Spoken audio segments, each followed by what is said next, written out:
Right, ladies and gentlemen, this has no date, but it's 1845, I believe. It's a sensationally produced but very distressed now Victorian book called The Beauties of the Opera and Ballet. It originally, there's a dedication to Her Most Gracious Majesty Queen Victoria.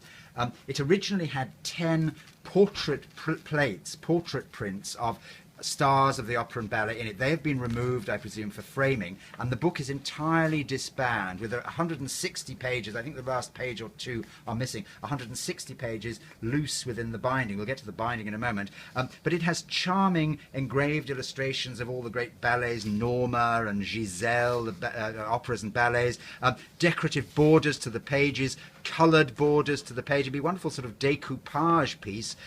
There are frames in various colours. There are sensational sort of steel engravings of sort of scenes, all highly dramatic, but it is basically a loose sheaf of pages inside a binding.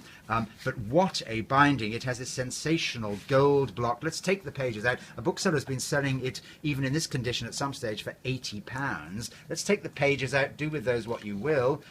But here it's belonged to a canon of Chichester, rather oddly, for the subject of the book. But look at that wonderful Victorian book binding, an example of very, very fine binding. There's a bit of sort of drying out to the spine hinges there, a little scuffing, and a bit has come adrift there. But the two covers are wonderful, deep greenish blue, black, Morocco leather with these incredibly detailed and ornate designs, stamped designs of sort of convolvulus leaves, ballet, opera singers, a woman stabbing herself, another woman with a mask there, various opera and ballet related danseurs around the edges in these sort of Victorian Rococo cartouches. Sensational binding, a sheaf of loose pages with charming colour illustrations. Make of it what you will. Thanks very much indeed. Bye.